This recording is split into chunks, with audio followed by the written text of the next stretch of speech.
Coming up next, Ollie's going to tell you why Yosemite Sam got bushwhacked and why I think he got just what he deserves. Cartoon Network's voting returns coverage of Cartoon Campaign 2000 will return. This is a Cartoon Campaign 2000 Election Day update. Now, here's Bruce Taylor. Once again, joining us are Ollie North and Paul Begala for their comments on the results so far. Thanks, Bruce. As we continue to sift through these results, Yogi Bear, 27th place, and for a guy who is smarter than the average bear, you know, you hate to see he had Boo-Boo out there campaigning for him. I think Ranger Rick was pulling some really nasty campaigning against poor Yogi. I don't know what happened to Yogi, Paul, but I am deeply disappointed at what happened to Yosemite Sam. You know, he was the campaigner on the Second Amendment. They dumped tons of money into his campaign, and look what happens. He's literally blown up. Well, he blasted away at all his opponents, literally. Too quick on the trigger. Shoot first and ask questions later. I just wish he hadn't blown up his own campaign headquarters quite so often. I think that would have made a big difference. That's a very good point. Now, you look down here at place 23. 23rd place is Pepe Le Pew. This is a guy who, you know, I think he should have been in last place. He couldn't tell the difference between a cat and a skunk.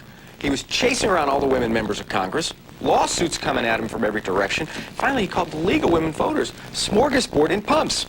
Well, cost him the smorgasbord I'm telling you, what really happened to Pepe Le Pew is, with that accent, he should have been running in Quebec, not here in the Cartoon Network. But the guy who really got cheated was I Am Weasel. A guy, I've always, look at this, the Weasel book. You'd think somebody this smart, with these many solutions to all of our problems, right? I Am Weasel's plan to make it even better. And, you know, the Weasel just couldn't get off. Let me just tell you, there's a couple things about Weasels. First of all, this Weasel pretended to be a lot smarter than he really is. I told you right at the get-go. It's commonplace nowadays for politicians to publish books before they run. This book is longer than the Holy Bible and weighs more than a 72 Vega. Well, I mean, the fact, it's just too big, it's too thick, it's got too many big words in it. Nobody understood it, and I doubt that he did. He deserved to lose. Now, I think what happened is that Baboon, IR Baboon, hurt him by showing up at the rallies with those T-shirts, remember, that said, I'm with genius? And people looked at Baboon and they said, so that's, Bruce, that's how we see it from here at Equal Time. You're watching Cartoon Campaign 2000 Election Day coverage. Coming up next, the 19th through 12th place finishers. Only on Cartoon Network.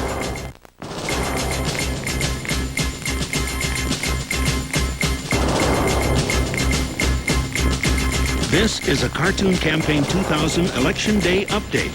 Now from Cartoon Campaign headquarters in Washington, here's Bruce Taylor. We can now officially declare a 19th place finish to Roadrunner and Wile E. Coyote. For more on that story, let's go to Heather Kelly in Las Vegas.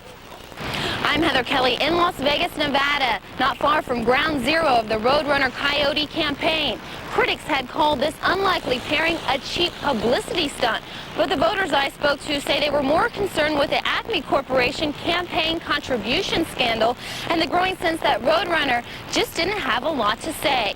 Added one local resident, I just can't stand candidates who never stop running. With continuing special coverage of Cartoon Campaign 2000, I'm Heather Kelly. We can now show you our cartoon candidate finishing in 18th place.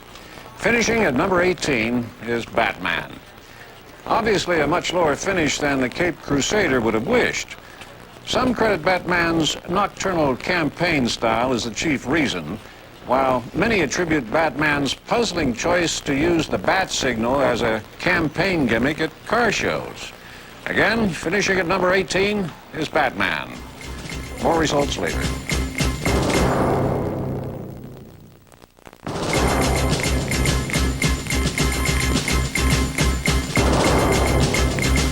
This is a Cartoon Campaign 2000 Election Day update. Now from Cartoon Campaign headquarters in Washington, here's Bruce Taylor. We have a 17th place finish to bring you now. Finishing at number 17 in the voting is Speedy Gonzalez. Speedy, a candidate often referred to as too fast for today's slow-paced, what's your hurry kind of voter, can now stop running as much as any politician can. And here is our first big surprise of the evening. Augie Doggy has finished at number 16, much higher than anyone had predicted. Augie has been making his frustrations known from the outset of the campaign about the overwhelming field of dog candidates. Sadly, a complaint often heard in almost every election.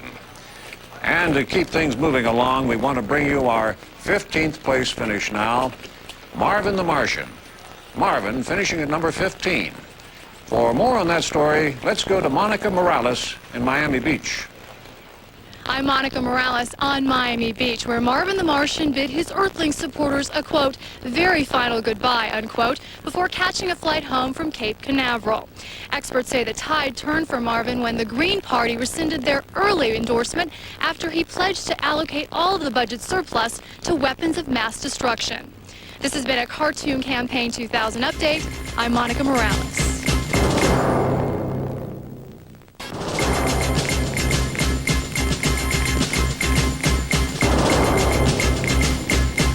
This is a Cartoon Campaign 2000 Election Day update. Now from Cartoon Campaign headquarters in Washington, here's Bruce Taylor. Ladies and gentlemen, we have another finish to declare. Finishing at number 14 is Daffy Duck. Many predicted a higher finish for the beleaguered candidate, a candidate constantly in search of respect, and a body that never gets shot or erased. Yet the voters have spoken and have given the hook once again to Daffy Duck with a 14th place finish. More results later.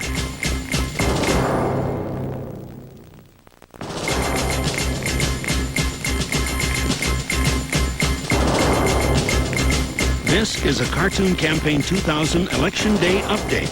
Now from Cartoon Campaign headquarters in Washington, here's Bruce Taylor. Okay, we can now declare a 13th place finish for Cow and Chicken. And apparently, Red Guy doesn't care. For more on Cow and Chicken, we go to Patrick Clark in St. Louis. I'm Patrick Clark in St. Louis, where Cow and Chicken have conceded the election, saying they seriously underestimated the power of the lactose-intolerant vote. With continuing special coverage for Cartoon Campaign 2000, I'm Patrick Clark.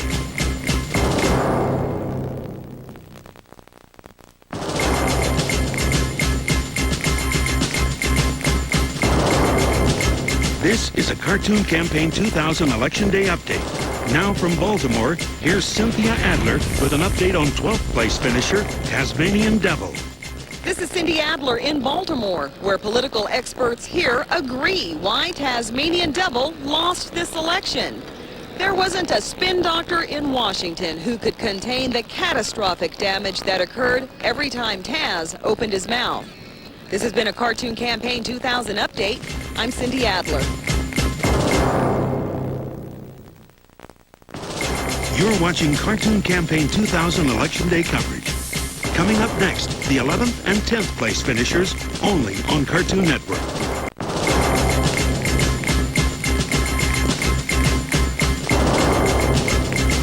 This is a Cartoon Campaign 2000 Election Day update. Now from Cartoon Campaign headquarters in Washington, here's Bruce Taylor. We're now able to bring you the 11th place finisher. Finishing in 11th place, Johnny Bravo. During the campaign, he was frequently called a pretty boy, mostly by himself. Johnny considers himself a 10. Well, tonight, he's an 11. Johnny Bravo in 11th place. And later, Ollie North and Paul Bagala join us to take us into the top 10 finishers. We'll have more later.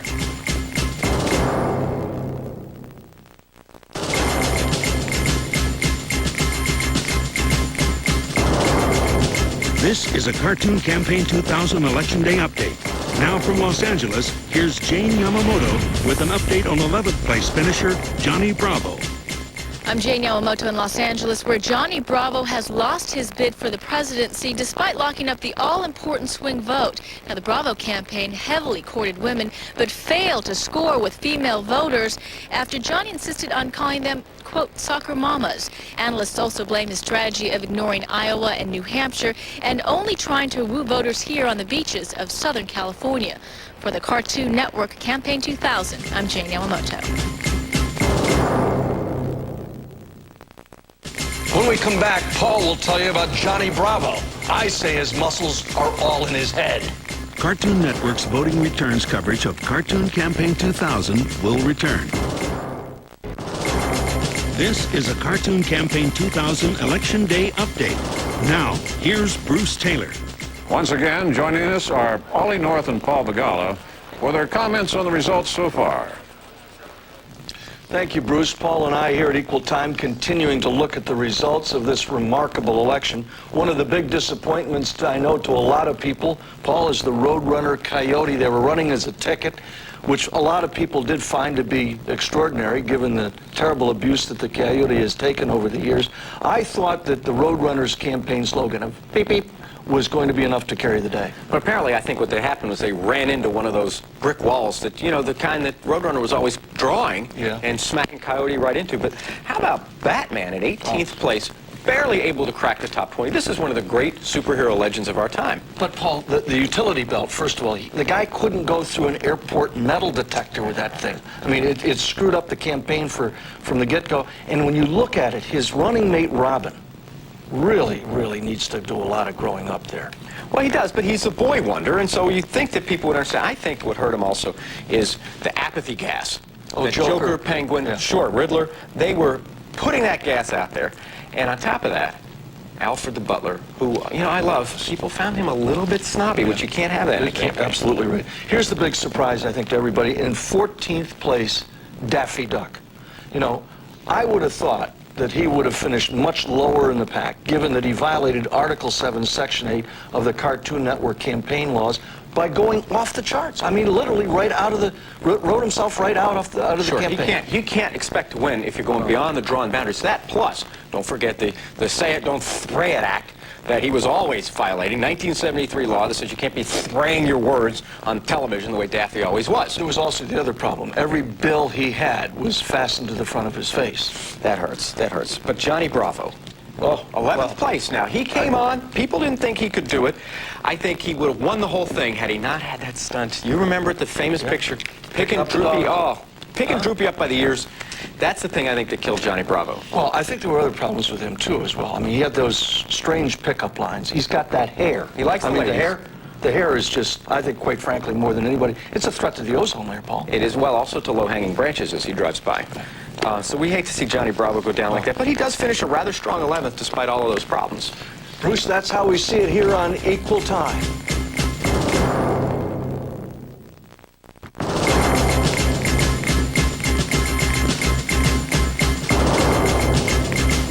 This is a Cartoon Campaign 2000 Election Day update. Now from Cartoon Campaign headquarters in Washington, here's Bruce Taylor. Well, it's now time to move into our top 10 finishers. At number 10 is the Flintstones. Fred Flintstone, you may remember, ran a campaign based on modern Stone Age family values, and so challenged America by asking, what's progress? Fat-free potato chips? The answer tonight from cities and towns across America seems to be yes. The Flintstones, once again, finished 10th. More on the top 10 results later.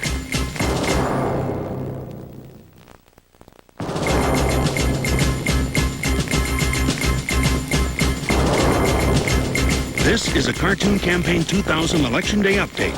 Now from Atlanta, here's Denise Dunbar with an update on 10th place finisher Fred Flintstone. Someday maybe Fred will win a fight, but apparently not this year. I'm not far from Flintstone headquarters, where supporters are having a gay old time despite a tough loss. Analysts blame both his message of modern Stone Age family values and his staffers' confusion between 2000 AD and BC. The Flintstone campaign denies this and is promising to steal a page right out of history by coming back strong in 1996. From the town of Atlanta, I'm Denise Dunbar. You're watching Cartoon Campaign 2000 Election Day coverage.